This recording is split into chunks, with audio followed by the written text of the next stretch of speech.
So the audience may be wondering why there wasn't a movie review yesterday. We did watch a movie that we didn't particularly enjoy, but it was made by someone we highly respect. And that movie was Fool's Paradise, starring and directed by Charlie Day, who we love here. You know, anyone who watches the show knows we love It's Always Sunny and the work he does. Unfortunately, the movie just didn't work on almost any level. It had moments of glory, and you could tell a lot of effort was put into it, which is why we kind of didn't want to do like a whole movie review, because it's just like, it's kind of like the one kid that tried really hard on their science project, and you're just like, I don't want to do this. Like, I don't want to tell them that it's not good, you know. And so yeah, no movie review for that. Sorry. First one's free. First one's free. Yeah, I mean, I think I am someone who really loves like the old school like Charlie Chaplin movies and everything, and this movie tried a lot to be something similar to that. I just don't think it went too far into that direction where it should have. And the parts when it tries to be that and does like the little physical comedy bits, it was great. Yeah, it's great. But the thing with like the Charlie Chaplin movies is there's a lot of subtext underneath it. So, you know, you watch something like Modern Times, and, you know, we have the Industrial Revolution. You have all these people who are really not used to working in a factory setting, and now they're moving into the factories. So you put this character, the tramp, into it. He's getting caught in the machines, and there's this other layer to it, whereas this one didn't have that sort of social commentary that makes it work. Yeah, same for his other movies like The Gold Rush and The Great Dictator. Exactly, and things like that. There's this layer of information that felt like was missing from this one, which I agree. You know. Yeah, so there's your mini review. You got a little bit out of us. One. Yeah, but we do have a very, very fun big show for you today. Don't worry, if you were hoping, oh man, I hoping they were going to be negative, we will be today. And today's show, for the primary topic, the main topic that we're going to dive into is about streaming and the streaming wars, if you will, the next big war that we've all been participating in for the past number of years. Nicholas, let's talk about the streaming wars. Let's do it. Where do you want to start? Let's start with this. Okay. It's not going great for any of them. Things haven't gotten better. I'm going to tell you who the big loser of the streaming war is right now and who the big winner is. Okay. So be ready for this journey. It's a good one. Are you starting loser or winner? We're starting loser. Can I take a guess? Take a wild guess. I'm going to go with, well, are we including like Freevee and stuff, or are we going with like the big streaming services? I'm gonna go Peacock. You'd be surprised to know, while it's low, it's not losing. Paramount? It is Paramount. Paramount Plus, my favorite movie studio. But they have Top Gun. They do. And I'm going to dive a little bit into kind of what's going on with streaming. I do want to point out, though, if you're into the movie YouTube space, you know the name Dan Murrell. He's an amazing movie YouTuber, does a ton of box office stuff. He now has a show called Streaming Charts, where he uses his own calculations to determine how well movies are doing on streaming. Since they won't give us that information. Yes, and it's really interesting. But he dives into what I'm about to dive into a whole lot more and does like a very intellectual deep dive on it. We'll put the link to that video in the description. It's a great video. Go check it out. But streaming wars, Nicholas. Streaming wars. Paramount is losing. It is losing really bad. It's losing so badly that a lot of people on Wall Street, a lot of financial advisors, and this is coming from Deadline, Hollywood Reporter, The Trades, have suggested on more than one occasion to Paramount that they just get rid of the service. Really? Just wipe it, burn it? Yeah. So, which I don't think they should do. I like the service personally. But here's the problem. I think I just canceled it. I bought it when it first came out because I was like, oh my God, there's going to be a Halo TV show. Yeah. And then I forgot that it existed. And then for the past year, I got charged $5 a month until finally I was like, I should cancel this. Yeah. I've never opened the app. That's funny, but I see Top Gun in theaters, not at home. Yes, exactly. So here's what happened. Let's bring up Top Gun's a great example. Top Gun and net profit, not just gross, profit, made $391 million in profit. I said profit a lot there, but you get the point. Profit. Guess how much Paramount as a company lost Q1 of 2023? The whole company, Paramount, not just Paramount Plus. More than $391 million. That's a fair assumption. Take a guess. $500 million. $500 million? Okay. Yes. $1 billion. Jesus. Guess how much of it was because of Paramount Plus? $900 million. That would be funny, but no. $400 million. 500. Oh, so half. $500 million was lost on Paramount Plus. And you might be thinking, wow, how does that even continue running like with that much of a loss? Well, the only streaming service that's been profitable is Netflix, and that just happened last year. So think about how long Netflix has been around. Mm-hmm. It was profitable for the first time last year. That streaming just burns money. And the thing is, the studios are starting to figure this out. And they're starting to take steps to ensure that they don't really want to be known as losing all of this money. Now, what's funny is the big lesson you should take from this is FOMO is a thing all the way at the corporate level of, people walking into boardrooms going, we should get a streaming service. Everyone's got these streaming services. Yes. And then they just lose $500 million in a quarter, Nicholas. I mean, Lifetime has a streaming service. Why does Lifetime have a streaming service? And guess, I bet you it does well. I don't know the numbers for it. It probably does. But also HGTV probably has a streaming. Yes. So first I kind of want to dive into Paramount a little bit and kind of talk about why it's losing that much money. $500 million in loss. Mm-hmm. So I figured, what are they spending $500 million on? They spend $500 million on Yellowstone and all the spinoffs.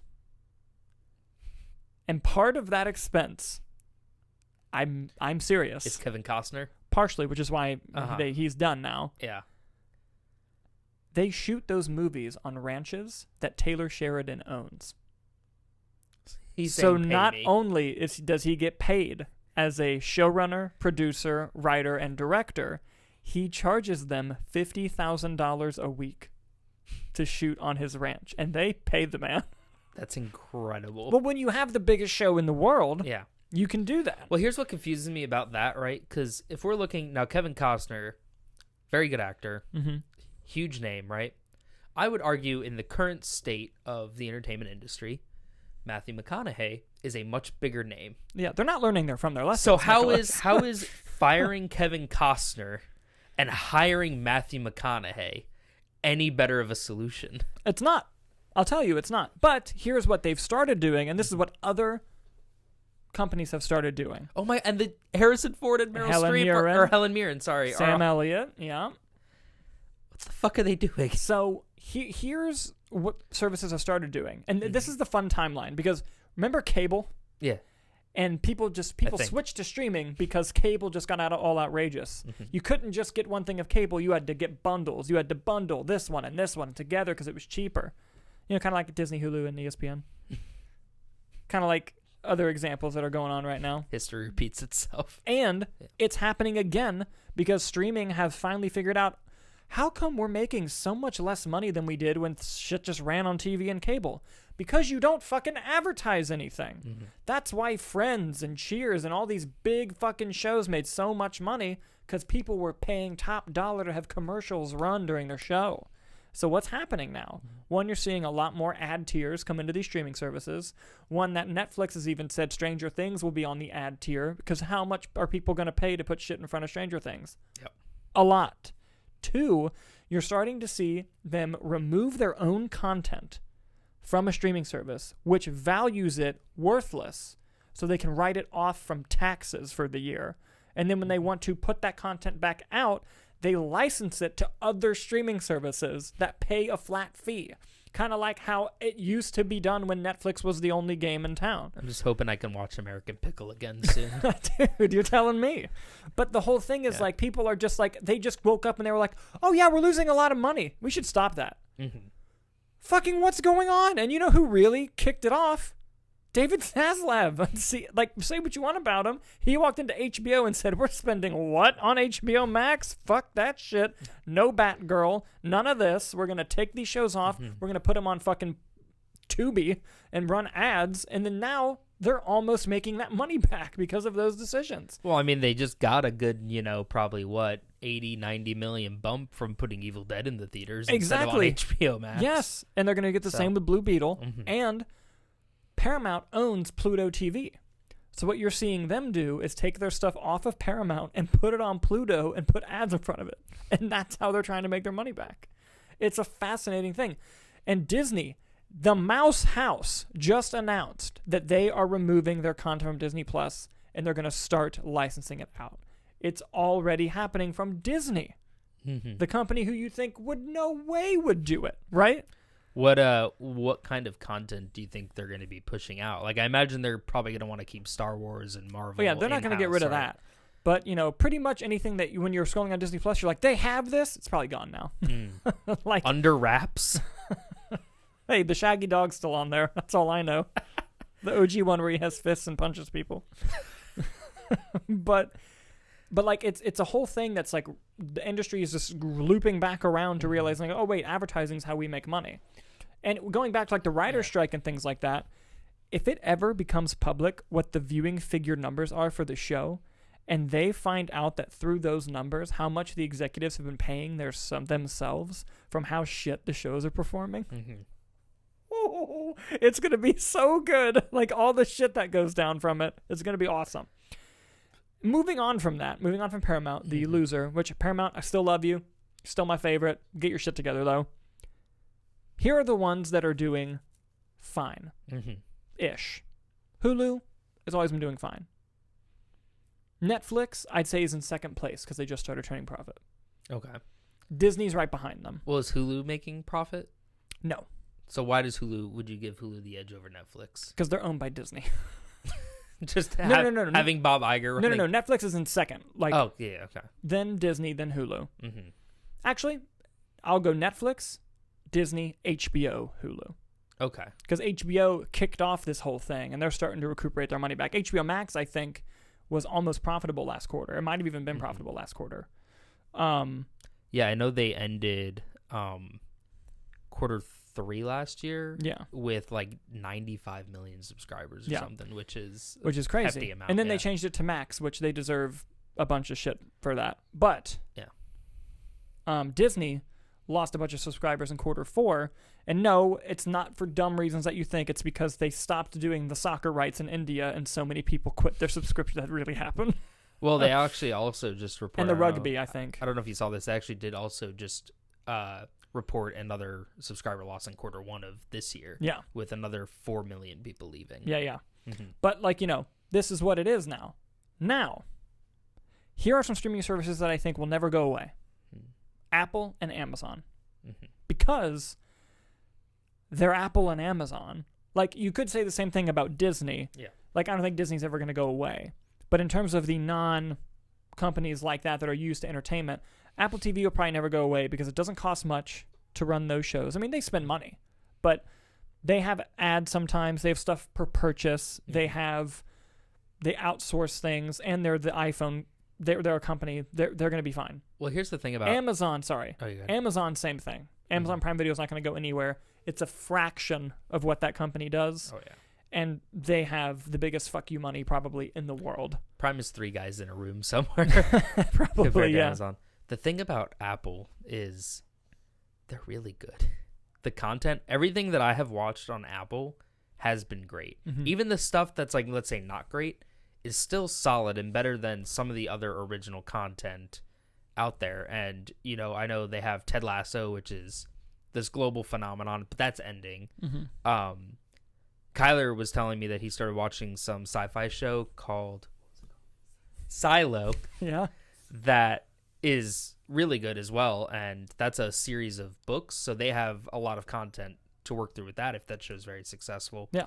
I know they've won a bunch of awards from it, and they are proponents of the theatrical before streaming release. Yes, so is Amazon. Because they got Scorsese coming in with Killers of the Flower Moon. That's going to have a, quote, hefty theatrical run. Same thing with Ridley Scott's Napoleon. So they clearly have some sort of grasp on how this should all work, more so than some of the others. Yep. And Peacock is barely above Paramount.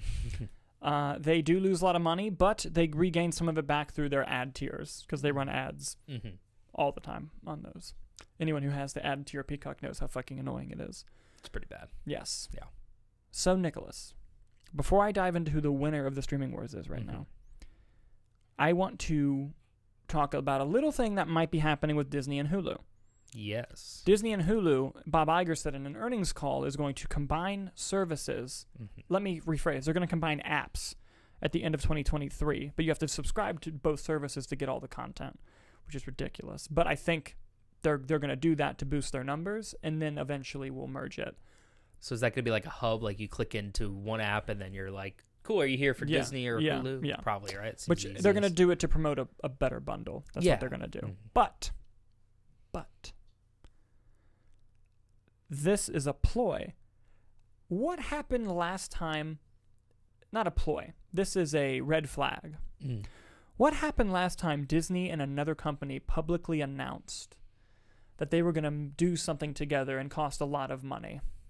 What happened last time that happened? I don't know. Disney and Fox made an announcement that Disney was going to buy Fox for $40 billion. Made the announcement, was on all the news headlines, all the trades. Yeah. And then Comcast said, $53 billion. They were like, what? They're like, we'll fucking give you $53 billion, you motherfuckers. Give it to us. And Disney was like embarrassed. So they had to up their bid to 70-something billion, almost $80 billion. Almost double what they wanted to pay for Fox. Comcast still has a 33% stake in Hulu. And Disney just said, we're going to combine these services. Bitch, I know Comcast is going to come out and go, we'll give you $18 billion for Hulu. I know they're going to do it. I know they're going to fucking do it. They're just waiting. Because they keep playing this game of publicly saying, like, we don't know what we're going to do with Hulu. Maybe we'll sell Hulu to Comcast because I think 33% of it is $9 billion. So they'd have to pay like $27 billion to get it from Disney. I bet you they're going to, right before they're going to launch it, Comcast is going to come out and say, we'll give you $30 billion for it. And then they have to make a decision. If they want to sell that or keep double down. I don't know why that's so funny. They're going to sell it and then pull all the content they own off of it. And then realize that's not making them money and then license it back to Comcast. It's going to be so fucking funny. I can't wait. Comcast, please bid on Hulu. I want it to happen so bad. Oh, God. Now, do you want to know who the winner of the streaming wars is? Yes. The winner of the streaming wars is Sony.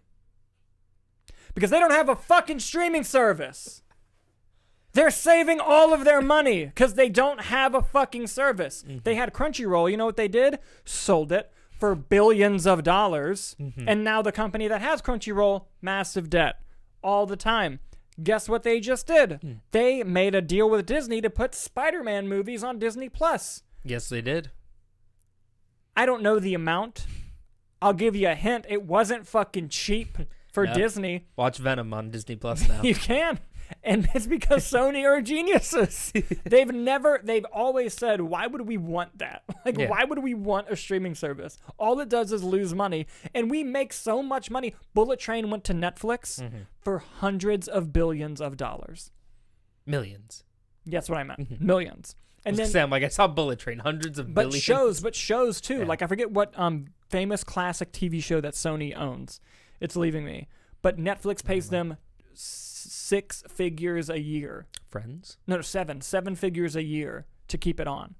And it's like, okay, like play it. Fuck it. Okay. That's money we would not have if we had our own service and charge people $8 a month. We're not going to make that back. No way. And now they're licensing out not even content, but just rights because Amazon's developing all those Spider-Man shows and everything. Yes, they are. They're geniuses. They are winning the streaming wars because they don't have a fucking service. Because they're just selling it to everyone. They've made so much money from streaming. Bidder. Yes. They're geniuses. I love it.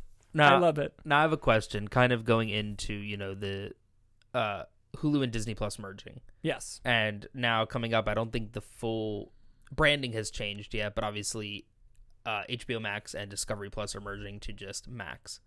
So do you think kind of what we're going to start seeing now is these streaming services almost eating each other? Kind of bigger fish, like is Paramount going to buy Peacock or... obviously those are separate studios, but kind of, I mean, like, are we going to start seeing certain things merge out, like whoever owns Lifetime, that streaming service is going away and being folded into maybe Max just to buy the libraries? You could see that. Mm-hmm. The big shift that we're seeing now is, for some reason, it used to be, we have to be the company that has the best and biggest streaming service. Mm-hmm. Look at how fucking stupid Warner Brothers was in 2021 when they did the whole day and date thing with HBO Max and movies. Lost so much money, so much talent, and they did it because they wanted it. They wanted the biggest streaming service. That idea, thank Christ, is going away. And it's now the space race, is who can create the most profitable streaming service. That's the new race. And it's going to be interesting to see it play out, because we're now seeing a whole different fucking ball game with how it's going to go. It's going to be a little mixture of what we learned in cable, a little mixture of what we learned from streaming, and now when this WGA deal goes through and all these guild deals go through, you're going to see something happen. I don't know what it's going to be, but something's going to happen. Now, do you think that in all of this with the profitability and anything, do you think that Disney has a slighter advantage just given the intellectual property that they own versus a Netflix who doesn't necessarily own that level of IP? They have Stranger Things, which was a massive hit. I think it's a situation of the bigger they are, the harder they can fall. And that Disney owns all the big stuff, but they can't license the big stuff. Yeah. They hold on to it and basically just lose money because you're not going to get new subscribers from content that they originally signed up to see. Yeah, because they have to go at their own pace. Now, if Disney started licensing out the classic animated stuff, they would make a shit ton of fucking money. But they don't want to do that because they want to own that. They want to have that. What you are going to see, where Disney has the advantage over the other ones, is they can spend more on content. Because you're seeing a ton of companies, even Disney themselves, saying, we are slashing our original content budget for streaming. Because there's no way to make it back. It's a net loss. And you can't make deals to cheapen the budget on the back end because there's no back end. There's no box office.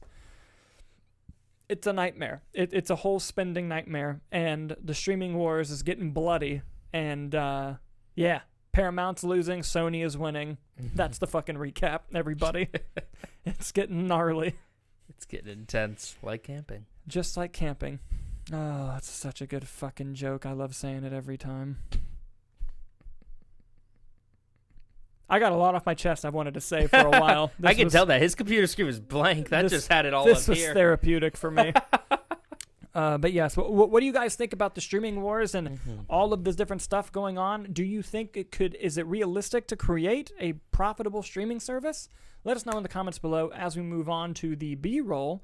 The B-roll is kind of like the movie news section of our show, our big story, except we don't have time to really dive into it, but we still wanted to give you the headlines to keep you informed as to what's going on in the world of movies and entertainment. So, Nicholas, what's on the B-roll? Our first story, after Hypnotic's box office failure, Disney reportedly wants James Cameron to direct the Alita Battle Angel sequel and not Robert Rodriguez. The only reason I didn't see Hypnotic this weekend was because there were two other movies I wanted to see. I will watch it. Not Mother's Day. 2, I hope Robert Rodriguez makes a great movie again soon and gets to revitalize his career. 3, if James Cameron makes Alita Battle Angel 2, holy fuck, I'm in. With what time? He's already finished like Avatar 4. He's got one more. That's fair. I guess all the posts, though. They can do while he's doing Avatar 5 and then just be ready to go. Jeez. Well, speaking of photography actually being wrapped, the Hellboy spin-off sequel, original reboot. Something. Hellboy the Crooked Man has wrapped principal photography. As long as we're getting Crooked Man in some type of movie, even if it's not the Conjuring spinoff I want, we'll take it. Or just that actual Crooked Man. Yes. It's being described as a folk horror, which I think is rad. I'm in. Willem Dafoe has officially joined the cast of Beetlejuice 2, because why the fuck not? And he has a large penis. Is that true? He had to do a full frontal scene for the movie Antichrist, and his dick was so distractingly big that they got a body double. Really? I'm not making that up. Look it up. Kyler, look up how big Willem Dafoe's penis is. Yeah. That's my Green Goblin. And finally, Pedro Pascal has joined the cast of Zach Krieger, director of Barbarian, his new film Weapons. Yes, that's exciting. I That's can't wait for that exciting. movie, and I love Pedro Pascal in anything. Yes.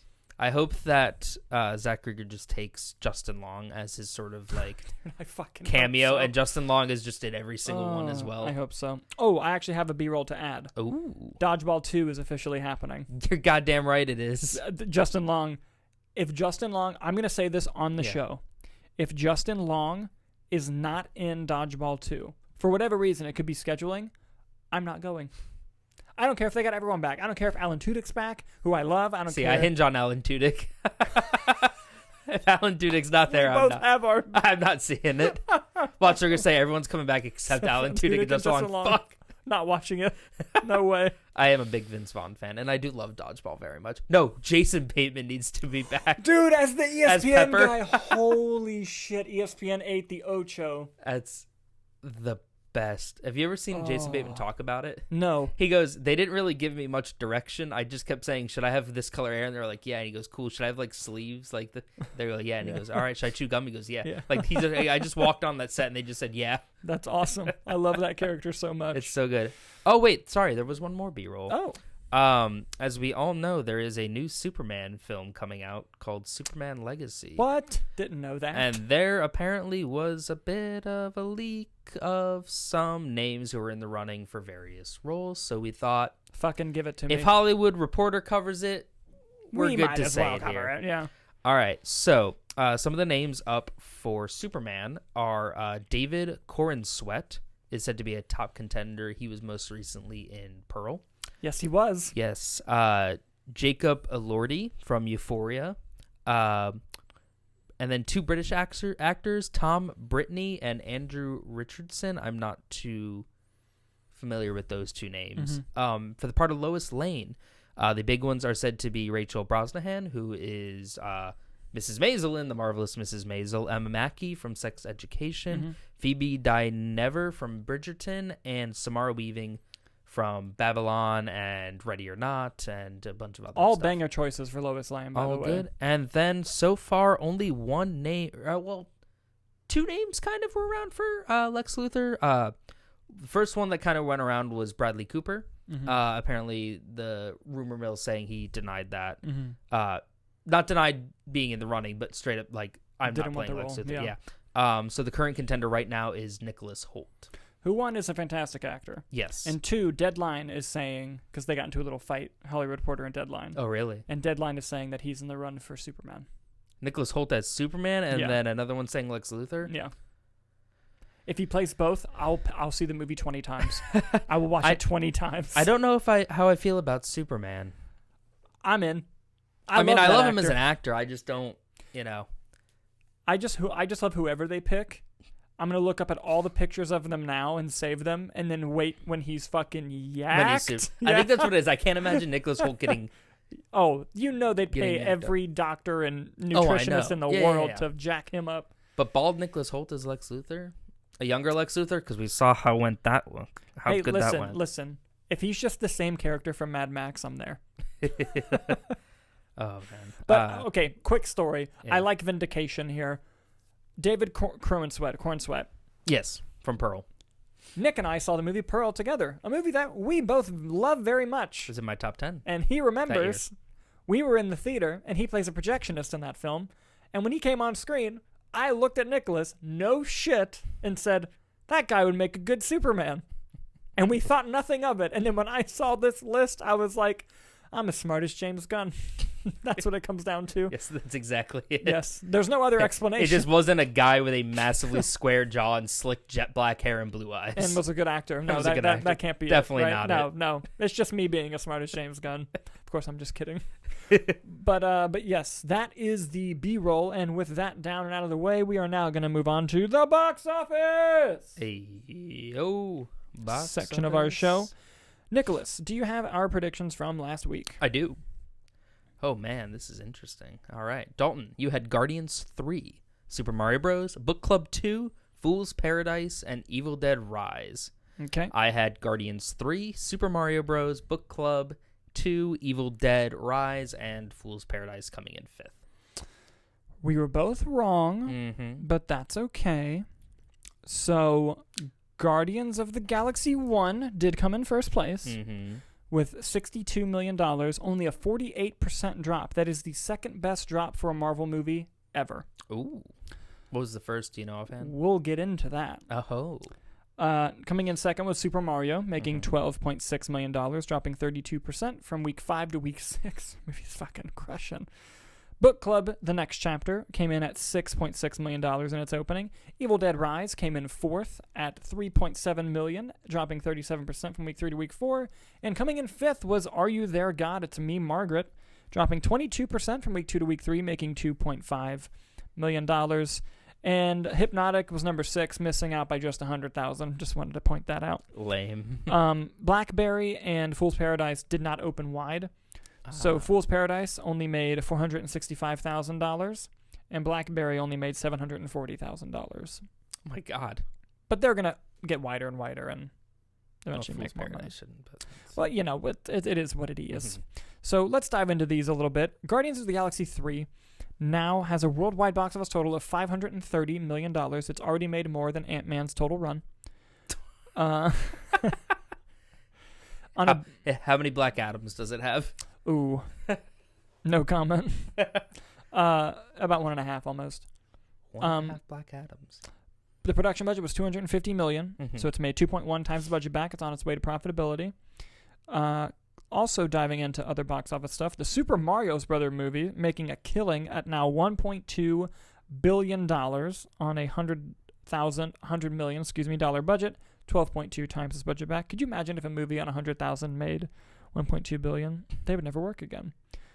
Book Club 2 has made $9 million worldwide. It doesn't have the budget listed here, but I imagine it wasn't crazy, but wasn't cheap either, considering the talent involved. Evil Dead Rise is now crossed $130 million worldwide on a budget of what I believe was 20. They're doing pretty good. The straight to HBO Max movie? Yeah. Over 100 million worldwide. It's fine. And Are You There, God? It's Me, Margaret has made $16 million so far on a production budget of 30. So it's not doing great profitability-wise, but if it sticks around in the top 5 over the next few weeks, it has a chance. I've heard wonderful reviews about that one. It's from the director of Edge of 17, and I love that movie, so I will try to watch this at some point. I know it's a very famous book.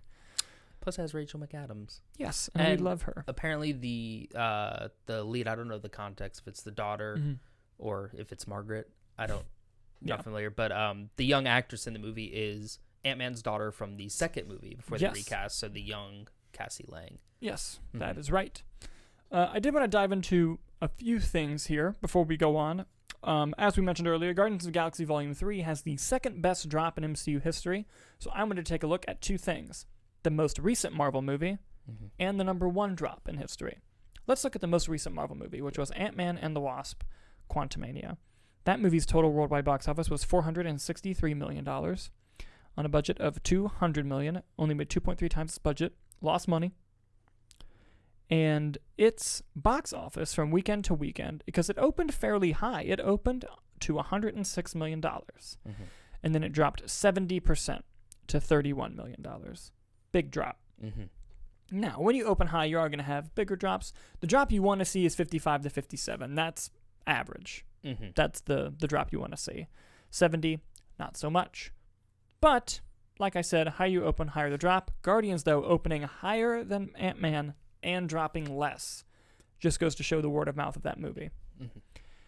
Now let's take a look at the number 1 best holding MCU movie of all time. Do you have a guess? Can you give me a hint as to the phase? Phase 3. So all of them. No, Phase 4 was big, right? Yeah. Where was Thor Ragnarok? 3. 3? Was Black Panther 3? I'm going to go Black Panther. You're correct. Hey. Black Panther has the best drop. Listen to how fucking ridiculous this is. This is crazy. And I didn't really, because I knew it, and then when I was bringing this up for the show, I was like, holy fuck, I forgot about this. This movie opened to $202 million, and it dropped 45%. That's insane. In its second weekend, it made $111 million. It made more its second weekend than Ant-Man 3 its first. Well, it cruised to $1 billion right quick, didn't it? That first one. Yeah, domestically, $700 million. Yeah. Just domestically. That is crazy. That movie took off when it came out, and I worked at a theater at the time. I fucking remember. It was a nightmare working at the theater at that time. But yeah, dude, it went from 45 to 41 to 38 to 35, 36, 33, 24, 34, like 15, 4. Like, it just stayed. And this is after Infinity War has come out. Like, yeah. It stayed in there. It's crazy. Crazy stuff. Total worldwide box office, $1.3 billion. And if other countries weren't as racist, it'd have a lot more. Because international, it only made 636. It made more domestically than international, which does not happen. No. Ever. Just for funsies, do you know what the number one domestic box office movie of all time is? Just domestic. All time? All time. Ooh, Kyler. Let's see if Kyler knows too. He's off camera. I ruined the magic. What was the question? The number one movie of all time, only domestically. I'm going to go Titanic. Titanic? Okay. Yeah. Are we counting for inflation? No. Avatar? Avatar? Okay. It is For those who couldn't hear, Kyler's guess was Avatar. Yes. And I said I watched Titanic. I think it's Star Wars. No, because you heard me about to say it. Star Wars The Force Awakens. Do you want to guess how much money it made domestically? If I remember correctly, did that movie cross the 2 billion club? It did. I'm going to guess $1 billion was domestic.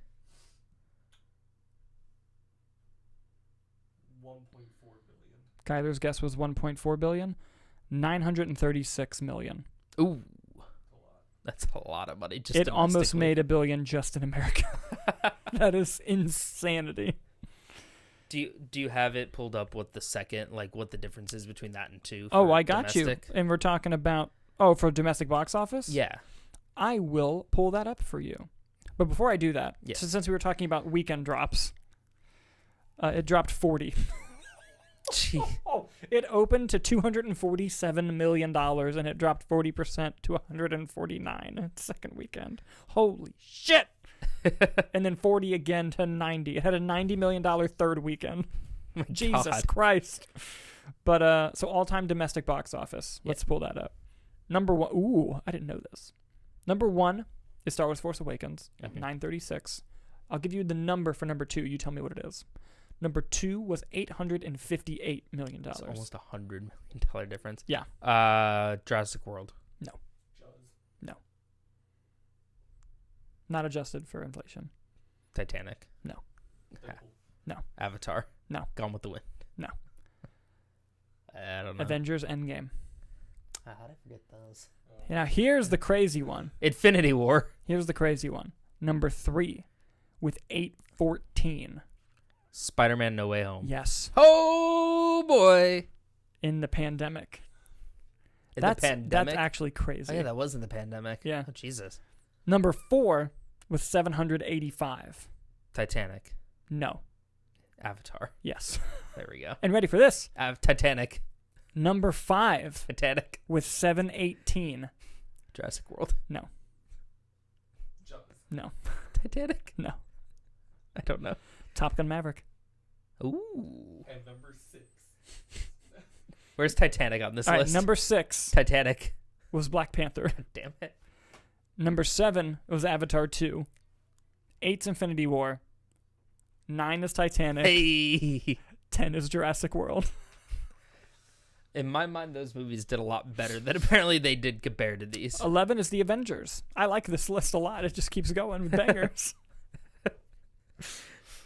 I feel like it's like, ooh, that's a good one. It's like, yeah, it made a fuck ton of money. That's why. Clearly, it must be good. Yeah. Yeah. So, yeah, we kind of just did some box office shenanigans there. I hope you enjoyed that. Do you want to go ahead and do some predictions? Fuck yes, I do. Do you want to go first or shall yes. You go first. I'll go first? All right. So I'm going to go with a bold one. I'm going to go Fast X. You madman. I'm gonna go Guardians. Okay. I'm gonna go Mario. Let me pull up what's coming out next weekend. I would hope no one is dumb enough to go against Fast X. Counter programming. Okay. That's fair. I'm gonna go Guardians. No, I'm kidding. Fast X. Could you imagine? I was gonna say Fast X, Guardians, Mario, Book Club, Evil Dead. Ooh. I may regret that one. You'll see what happens. It's gonna be a good one. What, Fast X? Absolutely. No. Listen, I hope I like it. I never go into a movie hoping I don't like it. That doesn't happen. I'm going to like it. It's a Fast and Furious movie.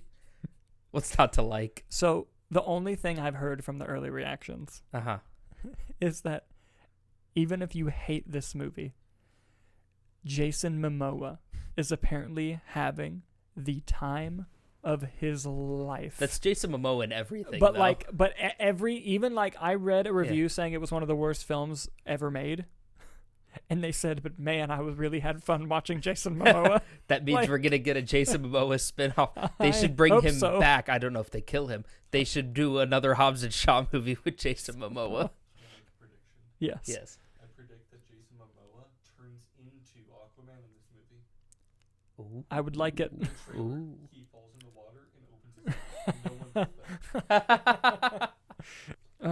But yeah, I think that's all we had for the show today. I think so too. Yeah. We're going to be at you with a Fast X out of the theater review on Thursday night or early Friday morning. It's going to be... Depending on how long the movie is, because I don't know. It's going to be fun. I got tickets for 8, so it's not too bad. Oh, all right. Yeah, in Altamont. That means Chili's. Hey! We're in our late 20s. I said late. That hurt a little bit. Mid. We're in our mid-20s, okay? I think mid can go to like 27, personally. Yeah, it's fine. But yes. Well, thank you guys so much for watching. I've been Dalton Burdett. I've been Nick Eric, yeah. And thank you for watching the Movie Nights Roundtable.